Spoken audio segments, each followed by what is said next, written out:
보실 성경 말씀은 요한계시록 13장 4절입니다.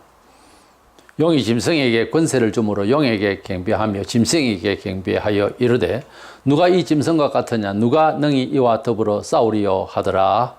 아멘. 말세가 되면은 세계를 통치할 적그리스도가 나타나서 정치, 경제, 사회, 문화, 종교 모든 면에 있어서 통합을 해서 지배를 할 것입니다.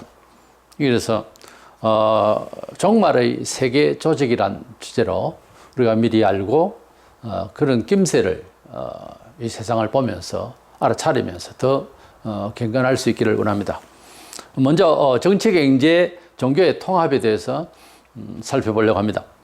종말이 되면은 여러 정치적인 행태, 사상적인 이런 모든 것들이 무너지면서 하나님을 떠나 있는 사람의 문화 속에서도 그래도 나름 도덕을 생각하고 질서와 공의가 있었지만은 그게 다 파괴되고 이러다 보면은 결국은 독재적인 사고방식으로 사람이 타락하면 또 그렇게 돼요. 단순하게 그리고 동물적으로 변하게 되어 있습니다. 이래서 말세 세계적인 거대한 조직 자체가 이렇게 하나로 뭉쳐지게 될 것인데 여러 단체나 여러 또 기관이나 여러 또 사상이 세계적으로 연합이 되어서 하나가 될 것입니다. 먼저는 정치 통합인데 적그리스도가 이 세상에 나타나서 세계를 지배하게 될 여러 정치적 조건이 국제 간에 이렇게 이루어지게 될 것입니다. 본장 1절에 보면 내가 보니 바다에서 한 짐승이 나오는데 뿌리의 머리가 7이라 그 뿔에는 10 왕관이 있고 그 머리들에는 신성모독하는 이름들이 있더라. 그렇게 말하고 있습니다. 계시록에서 바다는 세속이고 땅은 종교계를 의미하는데요. 뿌리 열이라고 하는 것은 열이라고 하는 세상의 어떤 만수, 최고의 힘 이런 나라들이 숫자대로든지 그 열국들의 큰 힘들의 모임 단체를 말합니다. 그래서 그 열나라 중에서 대표격인 이제 왕이 그러니까 그 열나라의 말하자면 세상의 강력한 단체의 국가가 세계를 지배하기 위해서 7사람의 대통령이 그러니까 왕이 이제 설정이 되어지고 여기에 보면 뿌리 열이요 머리가 7이라 그랬습니다. 그래서 그 뿌리라고 하는 것은 영광과 권세 이런 걸 말하는데 세속을 다스리는 완벽한 10개국의 연합국 그러니까 어떤 최강의 열국이 모여서 머리가 7, 지배자가 7명이 이제 연합국의 대표들이 되죠. 그곳에서 그 뿔에는 10 왕관이 있고 그 머리들에는 신성모독하는 이름들이 있더라. 그러니까 이 지배하는 지도급의 그 대표 왕들이 유독 하나님을 모독하는 이런 그러니까 말세가 되면은 절대적으로 기독교를 핍박하는 형식으로 사상이 발전하게 되어 있습니다. 사람 자체가 하나님을 멀리하면 할수록 하나님을 대적하게 되어 있어요. 조금 좀 있는 사람 또는 뭐 가타부타 말하지 않는 사람 우리가 전도를 하면 그런 대상들이 보이지만은 적극적으로 반대하는 사람이 있어요. 그런 사람들은 영적으로 마귀에게 가까워지면 질수록 그렇습니다. 밖으로 보기에는 인품이 있어 보이고 이래도요 복음을 딱 들이대면은 완전 분노를 내고 뭐 완전 돌변할 수가 있어요. 그 영혼이 정상이 아니에요. 우리 성경 심리학이라고 그랬어요. 성경 심리적으로 보면은 사람의 근본이 하나님을 떠나면은 완악해지게 되어 있어요. 희한하게. 그리고 하나님을 꼭 대적해요. 대적하고 마지막까지 가면은 완전히 그 못할 말을 하나님께 함부로 합니다.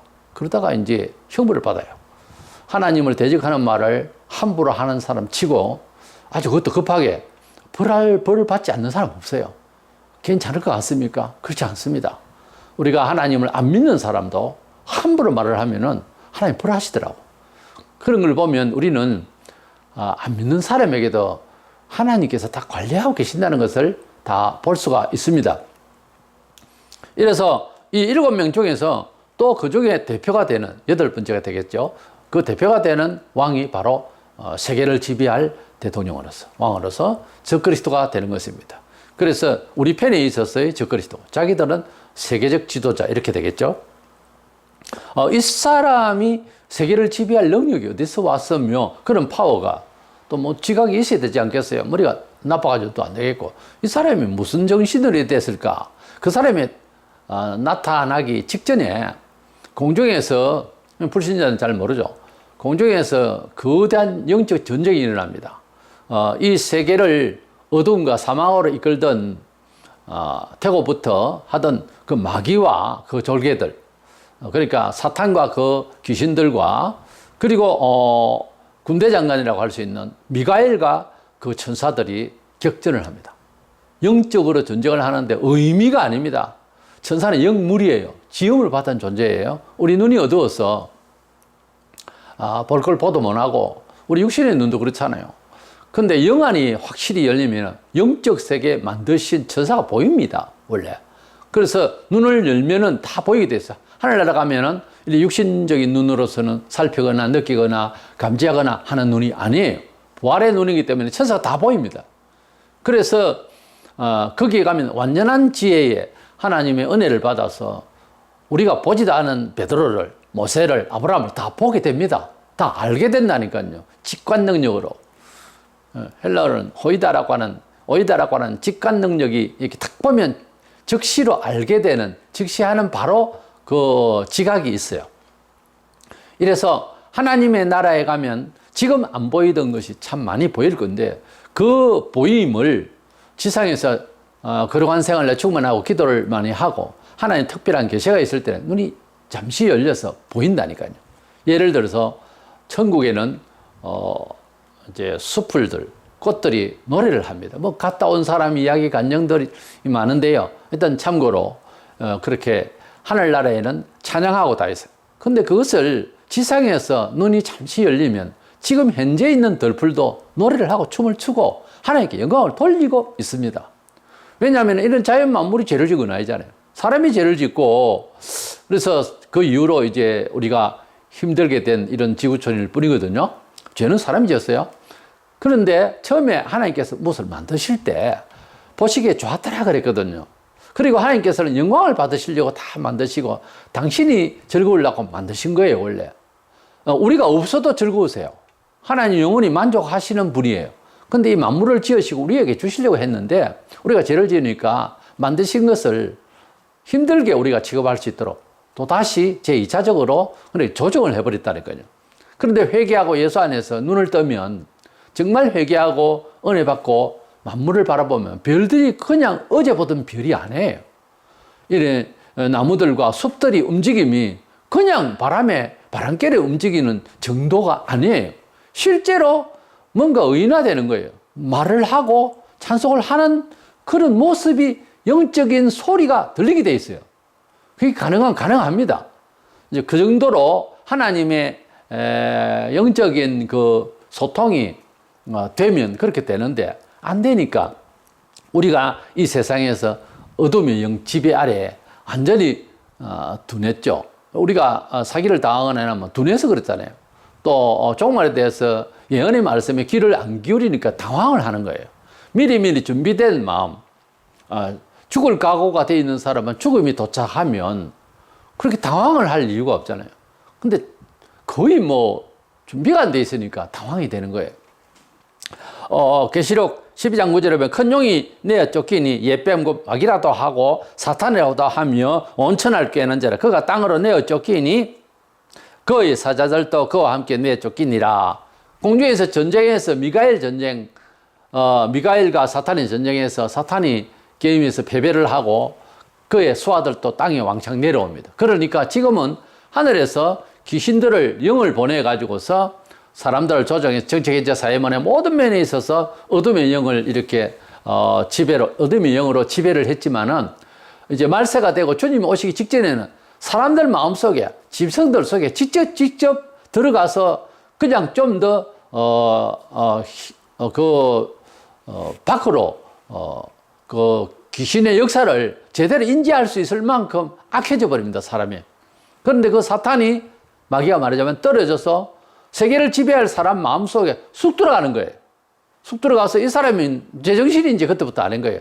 바로 자기가 신이라고 선포하게 되고 자기를 닮은 우상을 만들어서 절하게 하고 이런 상황이 벌어지게 되는 겁니다. 이래서 세계를 주도할 사람은 실력과 뭐 어떤 이런 사람이 아니고 천재 이런 정도가 아니고 사탄이 들어가 버린다.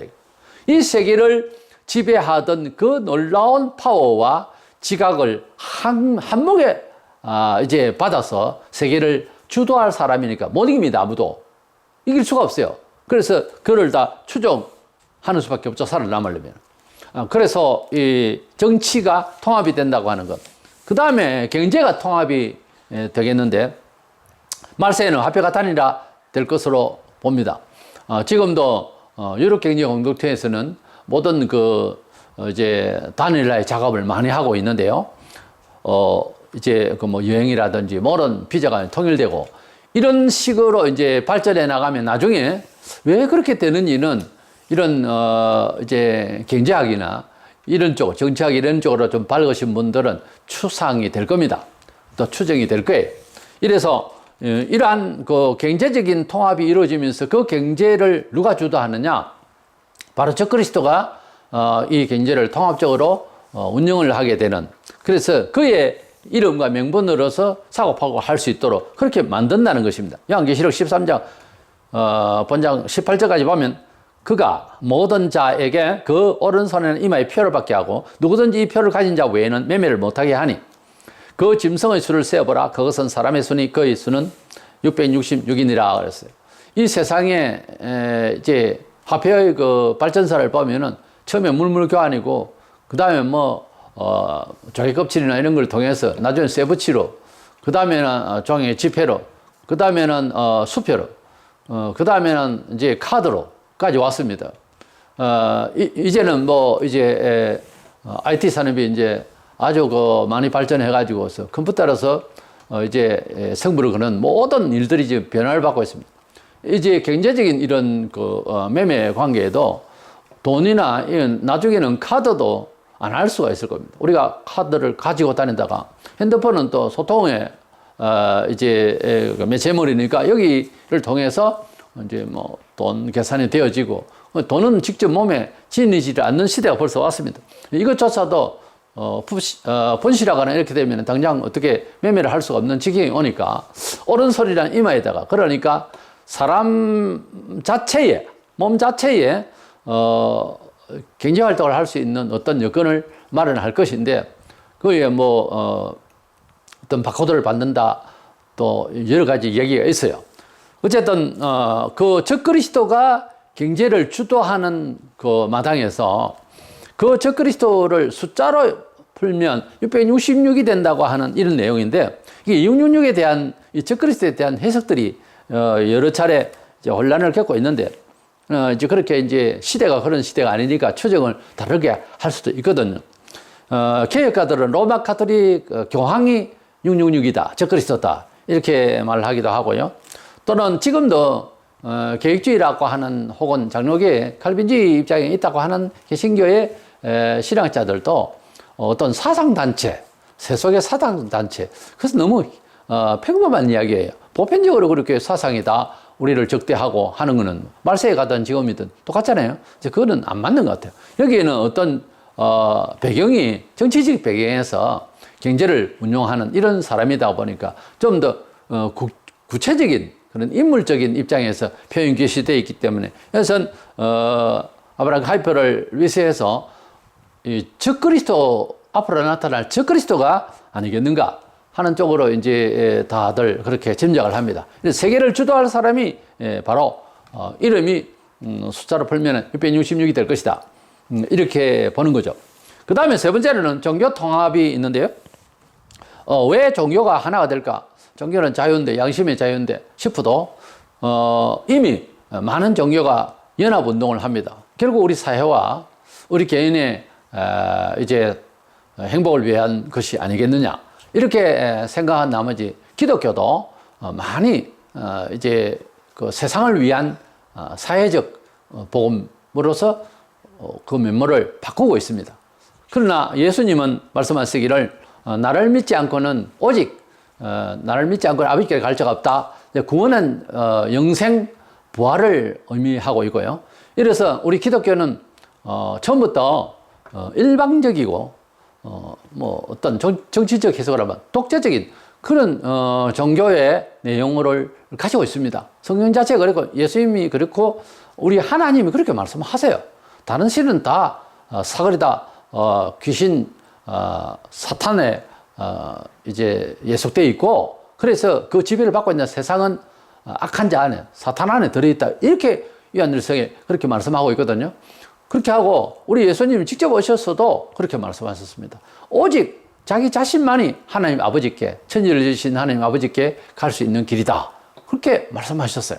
나를 본 자는 아버지를 보았다. 하나님을 보았다. 그렇게 말씀하셨어요. 사도들도 천하에 구원받을 만한 이름을 다른 이에게 주신 일이 없습니다. 오직 예수님만 믿어야 구원을 받는다. 이 말 자체가 지금도 이제 이미 어필하기가 어렵게 되어버렸어, 사회가. 법적으로도 특정 종교를 이제 믿도록 권유한다든지 이것을 방지하는 것이 세계 곳곳에 지금 있는, 우리나라에도 지금 법제화하고 이렇게 하려고 하는, 그래서 거의 뭐 그런 단계에 와 있는 상황이 벌어졌어요. 말세가 되면은 종교가 통합되는 이유가 정치적 세력 때문에 그렇습니다. 이 정치인이, 이 적그리스도가 그렇게 통합을 하려고 하니까, 다른 소리 하니까, 그게 싫으니까 통합을 해버리는 겁니다. 근데, 그것을 그냥 뭐 통합한다고 억지가 됩니까? 그러나 그가 가지고 있는 능력 가운데서 온팔이 될 수 있는 종교계의 큰 선지자가 하나 나타납니다. 그가 찰싹 붙어서 그가 이 적그리스도로부터 이제 성경 표현은 짐승으로 되어 있어요. 왜냐하면 용이 짐승과니까 용을 받은 이 짐승을 사람이라고 그래요. 그 용이나 또는 사탄이나 마귀가 같은 표현입니다만 한 놈을 두고 하는 이야기인데, 그 영을 받은 사람을, 적그리스도를 말하자면 짐승이라 그렇게 표현하고 있는데요. 이 짐승이 거짓 선지자, 자기 오른팔에 대는 종교계를 지배해 줄 수 있는 옆에 보좌관이 될 수가 있겠어요. 그래서 이에게 이제 임포테이션을 하는 거예요. 예, 능력을 이제 가미하는 거죠. 그래가지고 하늘에서 불이 떨어지라 하면 불이 떨어지는 이런 놀라운 능력이 나타나는 거예요. 그때 믿음이 이상한 사람들은, 야, 엘리야가 다시 나타났다. 야, 엘리야가 그냥 하늘로 가더니 내려왔는가 보다. 이런저런 소리를 할 수 있을 만큼 엄청 무서운 능력을 발휘하게 될 것입니다. 그리고 그가 적그리스도를 닮은 형상의 우상에게 생기를 불어넣어가지고서 말하는 우상을 만들어서 천에 깔아놓고 절하게 하는, 꼭 바벨론의 과거에 느부갓네살이 자기 우상을 만들어서 절하게 했던 것처럼요. 그 정도 가버리면은 아무리 하나님 이스라엘 백성이고 어떻고 해도요, 그거 보세요. 다니엘, 세다르, 메삭, 아벳느고 외에는 하나님을 믿고 한거한 내용이 잘 안 나와요. 아주 무서운 시대가 되어버립니다. 그런 시대에 그들을, 이스라엘 백성을 하늘을 공중을 뛰어 올려가지고서 고난을 받게 하지 않도록 했다? 그건 없잖아요. 구약에는 육신적으로 보호를 하시는 것이 훨씬 더 신약하고는 더 많은 차이가 납니다. 왜냐하면 정신적으로 둔하니까 물리적으로도 하나님께서 하시고, 지금도 정신적으로 안정이 많이 되어 있는 사람은 영적인 은혜를 더 많이 줍니다. 근데 둔하고 이런 사람은 보여주고 어떤 역사를 하시고 이러니까 더 큰 은혜를 받고 신령하다 생각하는데 오히려 아니에요. 더 신령하고 더 은혜를 받으면 물리적인 것보다는 영적이에요. 근데 그 힘이 놀랍죠. 본문에 짐승에게 경배하여 이르되 누가 이 짐승과 같으냐. 이 짐승은 적그리스도라 그랬어요. 누가 능히 이와 더불어 싸우리요 하더라. 그러니까 그를 말하는 그를 닮은 우상을 만들어서 15절에, 본장 15절에 보면은 그를 이제 형상을 놓고 그 우상에게 절을 하게 하는 이런 상황까지 벌어지는데, 여기에는 어떤 특정 종교가 없어요. 모든 세계 종교가 하나가 되어서 짐승, 즉 그리스도를 경배하게 되는, 사람이 신이 되는 그런 상황. 지금까지 우리 한국에도 내가 신이네 하는 사람이 40여 명이 나왔다고 그래요. 지금도 허경영 같은 사람 신인이네 하고 그러죠. 대통령 출마도 하고 이런 지경인데, 온 세계적으로 내가 신이네, 재림한 예수는 내가 신인이네 하는 사람이요, 수백 명이 됩니다. 이런 사람들은 별 힘이 없지만은 앞으로 나타날 적그리스도는요, 그 능력이 엄청납니다. 현실적으로 나타나기 때문에 신인가 보다 이렇게 생각하게 되어 있어요. 믿음이 없는 사람이 따라가는 것이 아니고, 아예 믿음이 없는 사람이기 때문에, 믿음이 부족해서가 아니라 믿음이 안 돼 있기 때문에 그 사람을 신으로 보는 거죠. 예. 이 단어를 넘어가는 사람들도 하나님 자신에 대해서 구원의 은총에 대한 언약에 대해서 모르니까 넘어가는 거예요. 그걸 제대로 알고 있으면은 자존심 문제가 아니고요. 그렇게 인지가 분명하면 그리를 안 가요. 그게 누가 뭐 관리를 안 해도 모르니까, 예, 안 믿어지니까, 정체성이 확립이 안 돼 있으니까 끌려가는 거예요. 그게 옳아서 간다 하지만 그건 자기 변명이고요. 이래서 정치, 경제 그리고 그런 정도로 되면은 종교도 따라 놓을 수가 없지. 거진 오늘 구조가 그렇잖아요. 그래서 종교가 통합되어서 적그리스도가 신이 되어버리는 이런 세상에서 두 번째 우리가 생각하는 것은 성도는 이때 어떻게 살 것이냐는 거예요. 일사각오로 신앙을 승리할 수밖에 없습니다. 앞으로 나타날 적그리스도의 세상이기 때문에 일사각오를 가지고서 죽음을 각오하고 믿을 것이냐? 아니요. 지금도 마찬가지입니다. 그런데 대부분 이제 계시록을 이렇게 연구하거나 또 짐작하는 사람들은 그런 대환란, 정치경제 사회 문화 종교까지 통합해 가지고서 완전히 기독교인을 이제 박멸하려고 하는 이런 상황이 오면 우리가 어떻게 사냐? 그때는 우리가 휴가하지 않겠느냐? 그건 당신의 바람이에요. 믿음을 그런 식으로 추산하고 또 우리 편리대로 생각하고 한다고 성경이 바뀌는 게 아니에요. 성경에는 그 사람이 나타나고 그 사람이 성도들과 싸워서 이기고 우리가 순교를 하게 되고 계속 내용이 나온다니까요. 그거를 도외시하고 아니야, 아닐 거야, 아닐 거야 한다고 이게 성경이 바뀌는 건 아니잖아요. 믿음이라고 하는 것은 큰 각오를 가지면 굉장히 사람이 승리하는 비법으로서 편리하게 돼 있어요. 축복받는 길을 굉장히 신속하게 갈 수 있도록 돼 있다고. 근데 왜 그렇게 오해를 하느냐 하면 본성이 죄된 세상에서 겨우 우리 실력 끝으로 뭘 하려고 하는 게 우리 속에 체질이 되어 있기 때문에 그게 편하죠. 고생을 해도 편하고 사람이 감옥살이도 계속하면은 그게 적응해버린다 하잖아요. 우리가 모든 환경에는 적응을 계속하면 거기에 좋게 돼버려요, 사람이. 그와 같이 말세가 되면 그런 상황이 벌어질 때에 두려워서 세속적으로 그냥 편리하게 가버릴 수가 있다는 거죠. 그런데 일사각오의 신앙으로 지금이라도 일상에서 적그리스도가 나타난 세상이 아니라 하더라도 바깥에 나가면은 온 천지 사기꾼들입니다. 이런 사회 속에서 얼마나 무질서하고 이웃을 생각하지 않고 자기 마음대로예요. 보세요, 사람들을. 이런 상황에서 선으로 악을 이기려 했으니까 이기기는 이겨야 되겠는데 어떤 선으로 탁월한 생각을 가지고 이겨야 되겠는데 어떻게 하면 은혜롭게 이길 수 있느냐? 하나님의 법칙대로 훈련을 받아야 되는 거예요. 하나님의 법칙대로 선택을 해야 되는 거예요. 그러면 안 돼요. 잔꾀를 부리면 사고를 당해요. 그렇게 사고를 당하고도 또 세상적으로 계산을 하고 잔꾀를 부리거든요, 사람이. 기가 막힙니다. 왜 이러냐 하면은 습관이 그렇게 되어 있어요. 그걸 깨지 못하고 예수 믿은 지 수십 년째도 그대로 있는 거예요, 버릇이. 근데 하나님은 사람을 부를 때에 완전히 사는 법칙을 바꾸라고 하는 겁니다. 예수 안에서. 그게 신앙으로 산다는 거예요. 그 신앙으로 산다면 하루아침에 되는 게 아니에요. 옷을 갈아입어도 너무 비싼 옷을 걸쳐 입는다, 가령. 여성적으로 우선 얘기를 해봅시다. 남성도 그럴 수 있지만 감당 못합니다. 옷을 소화시키는 데 있어서도 조금씩 발전을 하지 않겠어요? 마찬가지로 믿음의 옷이라고 하는 것이 갑자기 되는 법이 없습니다. 그러면 누가 그렇게 할 수 있는가? 장사가 없어요. 다 마음고생을 합니다. 자기 변화를 위해서. 근데 안 되는 사람은 뭐냐? 자기 고집이 세서 그래요. 자기 자존심이 살아가는 게 최고 바른 줄 알아요. 착각을 하고 산다니까. 언제나 그래요, 사람은 늘. 내가 옳겠거니. 이게 안 변하니까 교회를 향해서 지적을 하고 틀린 어쩌니 그러거든요. 그런데 사회 속에서 살아가는 모든 것이 편리해서가 아니고 습관이 그래서 조직이 그래서 그렇게 적응을 하려고 그러지. 하나님 뜻대로 딱 하려고 브레이크 걸려가지고서 힘들어. 근데 그걸 통과하면요. 다음번에 일도 그렇게 통과하는 법칙을 알아요. 지코스로 간다고, 사람이. 이거는 시작을 안 하면은 안 변해져요, 사람이. 평생 간다고, 그게. 근데 놀라운 건요. 죽고 난 뒤까지도 후회할 줄 몰라. 미친다니까. 사람이 하나님을 떠나서 이 세상에 묻혀서 사는 사람을 가령 이산가족 같이 봅시다. 근데 이산가족이 되면 그곳에서 살았던 그런 관습이 있고 그런 쪽으로 인격이 형성이 되어버려요. 쌍둥이 자매가 있었습니다.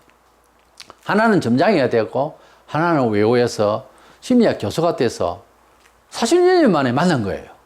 그걸 제가 보면서 자, 여기에서 인간의 내가 보기 전입니다. 굉장히 기대를 하고 무슨 기대? 어떻게 반응이 일어날까? 아마 혈육에 만나면 눈물 없이 어떻게 만날 수 있을까?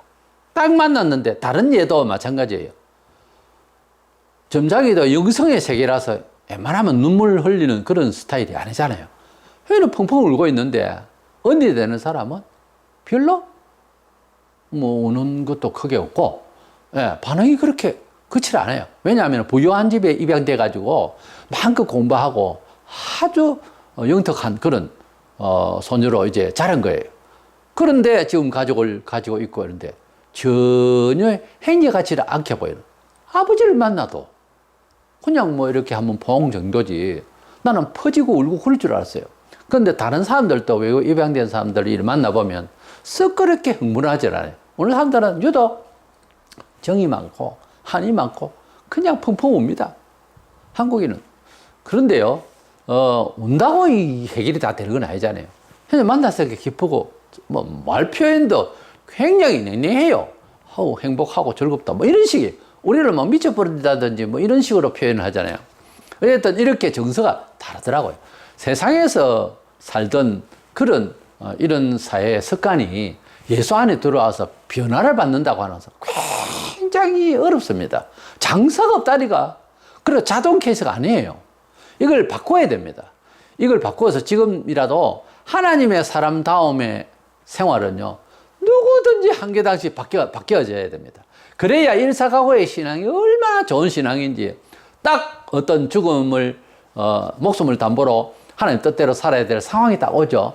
내가 어떤 실수를 해서 부끄러움을 내놓더라도 해결해야 할 일이라든가, 내가 무슨 도둑질을 해서 내놓으려니까는 이거 뭐 부끄러워서 도저히 해결 못할 그런 도덕적인 그런 일도 부닥칠 수 있고요. 직업적으로 난 잘 먹고 잘 사는데 어떤 방향을 어제 예수 안에서 술집 장사하든가 안 하고 돌이킨다. 당장에 애 새끼도 밥 먹고 살아야 되는데 이런 상황이라든가 직업적인 문제, 취향적인 문제, 모든 이런 문제들이요.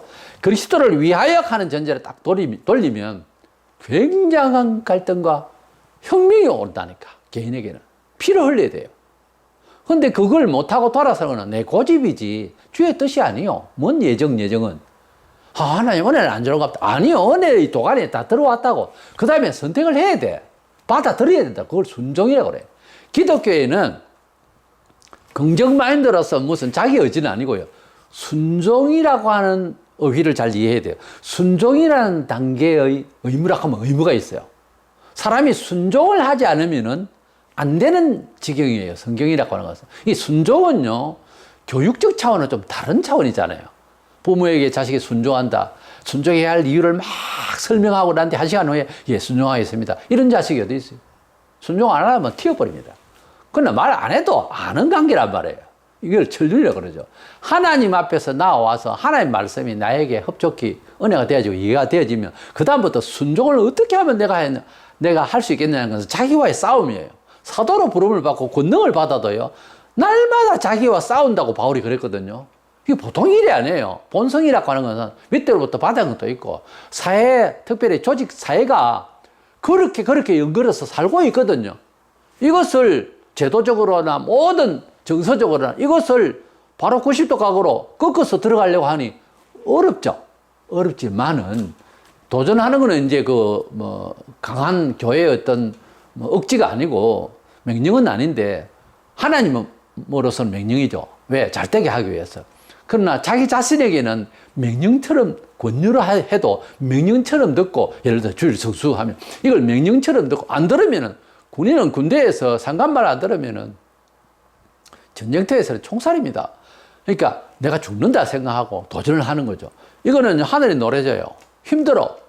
첫째는 자존심 문제, 경제적인 문제, 온갖 것이요. 모든 것을 잃는가 싶어요. 앞에 막막해진다니까 도저히 계산이 안 맞다니까요. 그러나 하나님께서 원하시면 하는 전제를 가지고 갈 때는 처음에는 희미해요. 근데 뚫고 나가면요, 좋은 날이 옵니다. 안 그러면 그런 경험이 안 되면, 축적이 안 되면 말세 대화를 할 때 어떻게 하겠다는 거예요. 영락 없이 저 그릇에 가버립니다. 지금도 보세요. 공사나 되면서 지금 정치에 아부하고 얼마나 많은 목사들이 입을 꼭 다물고 지나갈 때까지만 기다리는데 뭘 지나가기는 매를 더 맞아야 될 상황이 벌어졌구만. 성도는 일사각오를 7절에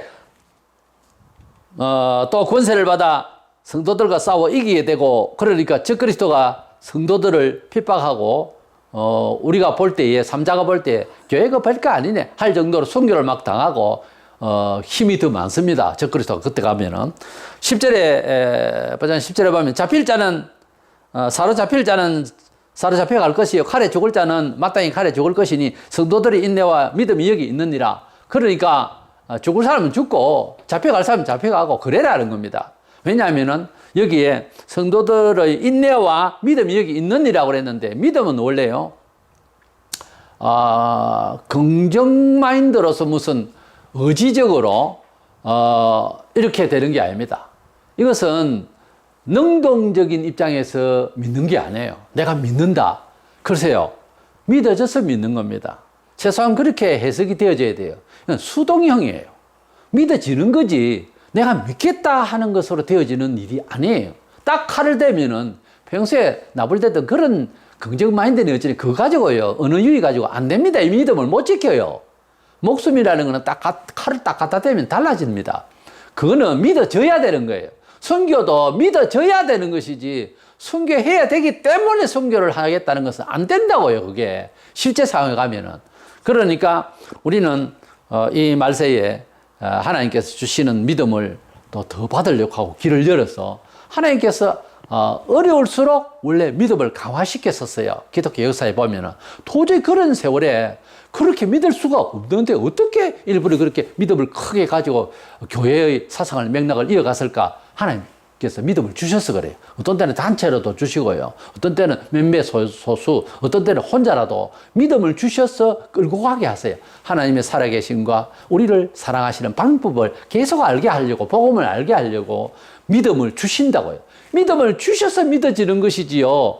안 그러면 안 믿어져요. 하나님 믿음을 주시옵소서가 정상이에요. 내가 믿겠습니다. 이거 아닙니다.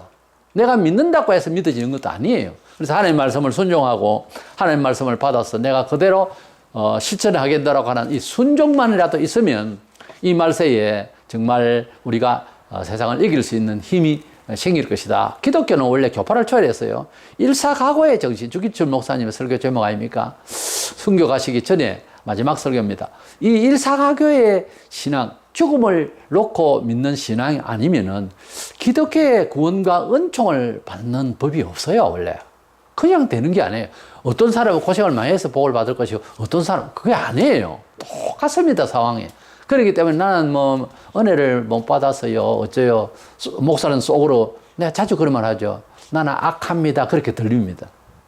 나는요 자존심이 세거든요. 그렇게 들리거든요. 나는 은혜를 못 받아서 믿음이 부족했어요. 겸손한 척 하죠. 목사는 예 그러지만 속으로 네가 악하다는 말이구나. 너 조심할게.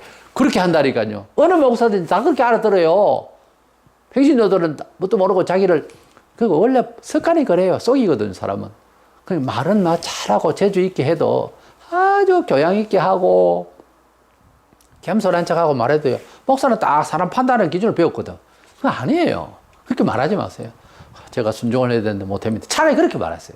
순종하도록 하고 그래서 목숨을 걸고 믿는 것은 특정인이 믿어야 할 믿음의 세계가 아닙니다. 원래는 모든 성도가 마지막 때 적그리스도가 온 세계를 지배하지 뭐 목사만 지배합니까? 모든 사람은 다 일사각오로 신앙생활을 하려고 하고 그래서 죽을 각오로 하고 주의 뜻이면은 모든 것을 버리더라도 주를 선택할 수 있는 이런 믿음을 가져서 세상 승리하는 저와 여러분 되시기를 축원합니다.